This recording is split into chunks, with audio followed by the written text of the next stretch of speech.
Recording in progress. हम और आप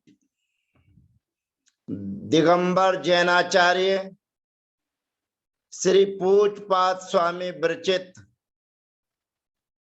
जैनेन्द्र व्याकरण जैनेन्द्र महावृत्ति का अध्ययन कर रहे हैं। अजंत पुल्लिंग प्रकरण हमारा चल रहा है, जिसको बोलते हैं स्वरांत पुल्लिंग। दीर्घ उकारांत शब्दों की सिद्धि हमारे और आपके बीच में चल रही है। और आज हम दृढ़ अव्यय के उपपद होने पर भू धातु दृढ़ हिंसाम भवते प्राप्नोति इति दृढ़ भू सर्प विशेष वज्र बानर सूर्य, ये दृढ़ भू शब्द के अर्थ हैं। अब यहाँ पर भू धातु का प्रयोग हमने पूर्व में किया था और स्वतंत्र रूप से भू धातु होती है और स्वर वाली विभक्तियां आती हैं, अजंत विभक्तियां आती हैं, तो उसके लिए उप आदेश किया जाता है। लेकिन आने वाला सूत्र जो हमारे बीच में है, दृढ़ कर पुनर्वर्षाभ्यो भुवः, यह सूत्र कहता है कि भू धातु से पूर्व दृढ़ हो, कर हो, पुनर हो और वर्षा, इन शब्दों को पूर्व में होने पर भू धातु के लिए यण आदेश होता है।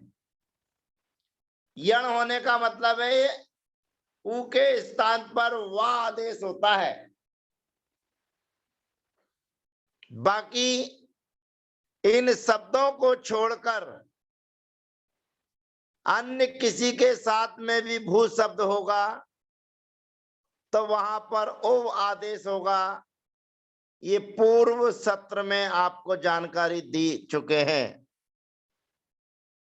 तो दृढ़ भू प्रथमा विभक्ति के एक वचन में सी विभक्ति के आने पर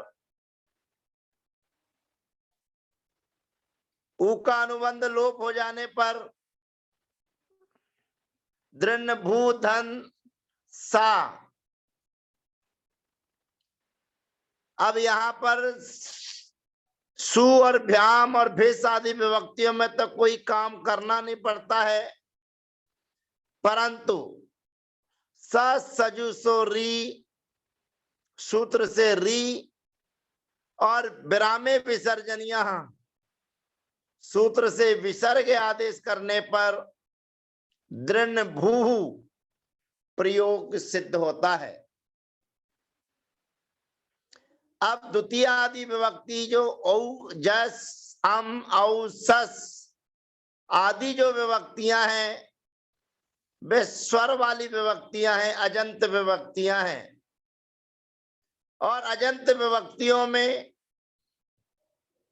पूर्व सूत्र की प्राप्ति होती है और ये नया सूत्र जो आता है उसके माध्यम से फिर यण आदेश करेंगे। लेकिन यण आदेश करने के पूर्व जिन जिन सूत्रों की प्राप्ति यहां पर हो रही है, जो जो सूत्र नियम के अनुसार यहां पर लग रहे हैं, उन सूत्रों की प्रयोग आपके बीच में हम दर्शाते हैं। सर्वप्रथम दृढ़ भू प्रथमा और द्वितीय विभक्ति के द्विवचन में औ औट विभक्ति के आने पर ता का अनुबंध लोप दृढ़ भू धन औ। अब प्राप्त करने वाले सूत्र आपके बीच में आते हैं। सर्वप्रथम अची को यण, अची को यण सूत्र से यण की प्राप्ति, सुटी पूर्वस्वम सूत्र से दीर्घ की प्राप्ति, द्योजसी च सूत्र से दीर्घ का निषेध, सिनु धू भ्रवाम यवो रचि युवौ इस सूत्र के माध्यम से उ के स्थान पर ओव आदेश की प्राप्ति है। सुप्यो सूत्र के द्वारा जो उकार है उस उकार के स्थान पर वकार आदेश की प्राप्ति है। और उसी के साथ में वार्तिक भी है कि गी संज्ञक कार केतर पूर्व पदस्य यण न इष्यते। सुप्यो कहता है यण करना है और गी संज्ञक कार केतर पूर्व पदस्य यण न निष्यते। यह वार्तिक कहती है कि यण आदेश नहीं होगा, यानी कि यण आदेश का निषेध किया जा रहा है। तो पुनः सुनु धू भ्रवाम यवो रचि युवौ सूत्र से ओव आदेश की प्राप्ति होगी। पुनः ओव आदेश की प्राप्ति होने पर सूत्र हमारे बीच में आता है दृढ़ कर पुनर् वर्षाभ्यो भुवाहा। ये सूत्र जो आपके बीच में लिखा हुआ है मूल प्रति में सूत्र है दृढ़ कारा पुनर्वर्षाभ्यो भुवाहा, और आपके बीच में दिख रहा है हनकर। तो हनकर तो ये तो हा तो गलत छपा हुआ है, द्रा चाहिए दृढ़ कर। और मूल जो ग्रंथ है उसमें है दृढ़ कारा, माने का भी दीर्घ है और रा भी दीर्घ है। अन्य शब्दों में, अन्य व्याकरण में दृढ़ कारा शब्द ना होकर दृढ़ कर शब्द ही प्रयोग में आता है। आचार्य श्री अभयनंदी जी महाराज ने संस्कृत वृत्ति लिखते हुए भी दृढ़ कारा पुनर्वर्षा इत्येतेभ्यः उत्तरस्य भुवो यणादेशो भवति अचि सुपी परतः। आचार्य भगवंत अभयनंदी जी महाराज ने भी कारा शब्द का ही प्रयोग किया है। तो कहने का अभिप्राय यह है कि हमें कर भू और कारा भू ये दोनों शब्दों को ग्रहण करना है, क्योंकि आचार्य श्री अभयनंदी जी महाराज ने कारा भू शब्द का प्रयोग किया है और अन्य व्याकरण में कर भू शब्द है। प्रयोग भू धातु का होगा, यण आदेश होगा, शब्द पूर्व में कारा भी हो सकता है और कर भी हो सकता है। अभी हमारे बीच में दृढ़ भू शब्द चल रहा है और दृढ़ भू शब्द में ये सूत्र कहता है कि आपको यण आदेश करना है। भू धातु में जो ऊ है उसको यण आदेश करना है। आजादी सुपी परता,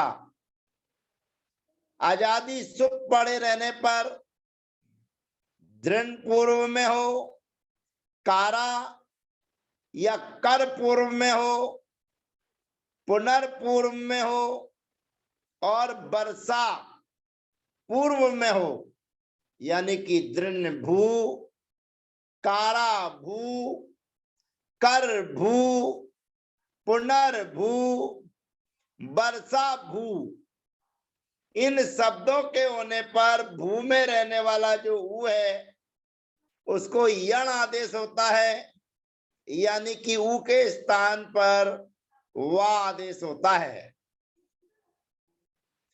इन शब्दों को छोड़कर अन्य किसी के साथ में भू धातु भू शब्द होगा तो उसको उप आदेश ही होगा, ऐसा जानना चाहिए। तो यहाँ पर दृढ़ भू धन औ सूत्र जो हमारे बीच में आया है उसके माध्यम से उप आदेश होकर माने ऊ के स्थान पर वा आदेश होकर उप का निषेध हो जाएगा और वा आदेश हो जाएगा, तो प्रयोग बनेगा दृढ़ भुवौ।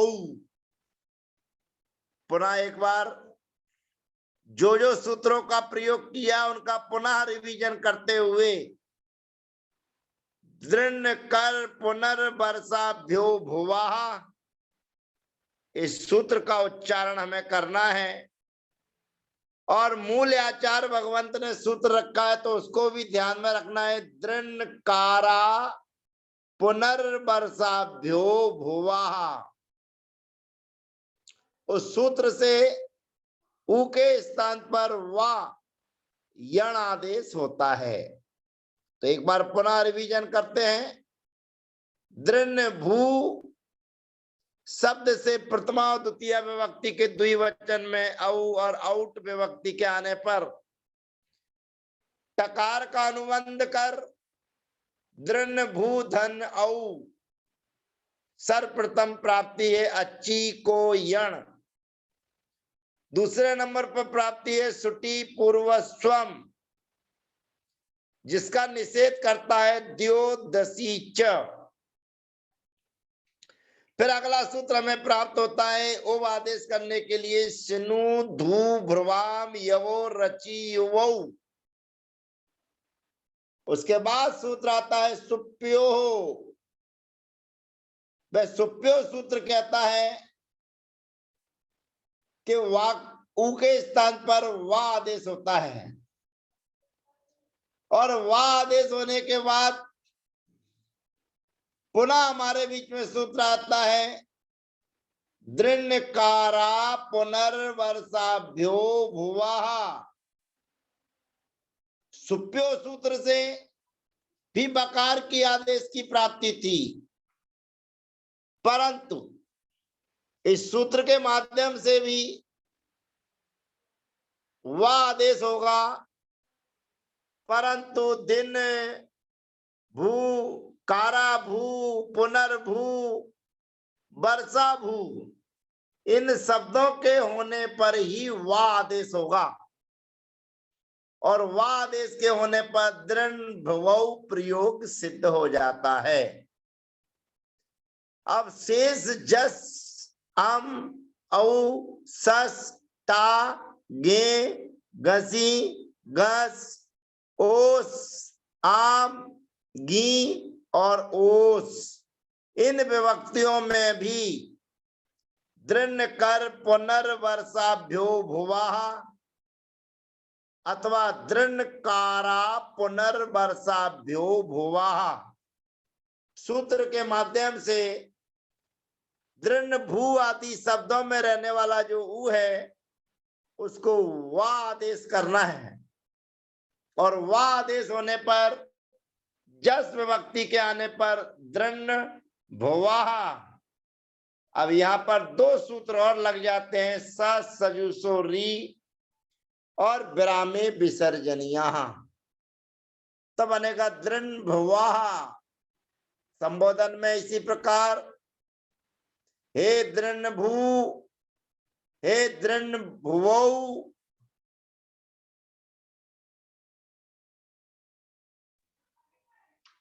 उसके में सस विभक्ति के आने पर अम विभक्ति के आने पर ऊ के स्थान पर वा आदेश करेंगे तो बन जाएगा दृढ़भुवम। सस विभक्ति के आने पर दृढ़भूः, दृढ़भुवः। ता विभक्ति के आने पर भी ऊ के स्थान पर वा आदेश दृढ़भुवा। भ्याम आदि विभक्तियों के आने पर तृतीया, चतुर्थी और पंचमी के द्विवचन में भ्याम विभक्ति के आने पर दृढ़भूभ्याम। भिस विभक्ति के आने पर दृढ़भूभिः। सजुसो री और विरामे विसर्जनीय।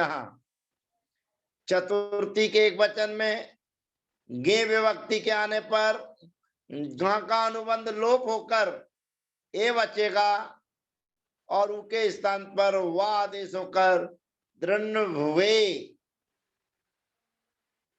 फिर भ्यस विभक्ति के आने पर दृढ़भूभ्याः। घसी घस विभक्ति के आने पर दृढ़भुवः।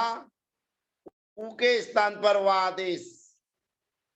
और उसके बाद में ओस विभक्ति के आने पर दृढ़भुवोः। आम विभक्ति के आने पर दृढ़भुवाम। और गी विभक्ति के आने पर दृढ़विधि। और सुप विभक्ति के आने पर त्यादेशयोः। सूत्र से दंत सकार के स्थान पर मूर्धन्य सकार आदेश होकर दृढ़भूसुः प्रयोग सिद्ध होता है। इसमें दृढ़ कर पुनर्वर्षाभ्यो भुवः अथवा दृढ़ कारा पुनर्वर्षाभ्यो भुवः सूत्र के माध्यम से ऊ के स्थान पर वा आदेश होगा। औ जस अम औ सस टा गे गसी गस ओस आम गी ओस। इन अजंत विभक्तियों के आने पर ऊ के स्थान पर वा आदेश होता है, ऐसा जानना चाहिए। इसी प्रकार से करभू, पुनर्भू और वर्षाभू इन शब्दों के प्रयोग भी ऊ के स्थान पर वा आदेश करना चाहिए। और इनके अलावा जो भी भू शब्द जिसके आगे होगा, स्वतंत्र होगा, अकेला होगा, तो ऐसे भू शब्द के लिए वा आदेश ना करके ओ आदेश करना चाहिए। आगे की चर्चा हम पुनः आपके बीच में करेंगे अन्य शब्द के साथ, क्योंकि दृढ़भू के उदाहरण यहाँ पर आ चुके हैं। अन्य शब्द जो हमारे बीच में आएगा, उकारांत शब्द पूर्णता को प्राप्त हो चुके हैं। इन्हीं शब्दों को जो जो इनमें बताए गए हैं, उन्हीं शब्दों का यदि रिवीजन करेंगे तो ऊ के स्थान पर वा आदेश होगा। अर्थात अब हम अगले सत्र में आपके बीच में ऋकारांत शब्द की सिद्धि करेंगे। और ऋकारांत शब्द में हमारे बीच में आएगा कर्त्री, अर्थात करने वाला। अब इस ऋकारांत शब्द की सिद्धि करने में नए सूत्र कुछ भी नहीं लगेंगे। जो कोष्ठी और कोष्टु, जो ऋकारांत और उकारांत शब्द हमारे बीच में आए थे, हमें ऋकारांत क्रोष्ठी शब्द को पकड़कर शब्द की सिद्धि करना है। और शेष सूत्र पूर्व में जो आ चुके हैं, वही सूत्रों का प्रयोग करेंगे अगले सत्र में कर्तरी शब्द के साथ। तब तक के लिए जय जिनेन्द्र, वंदना, सबका यथायोग अभिवादन।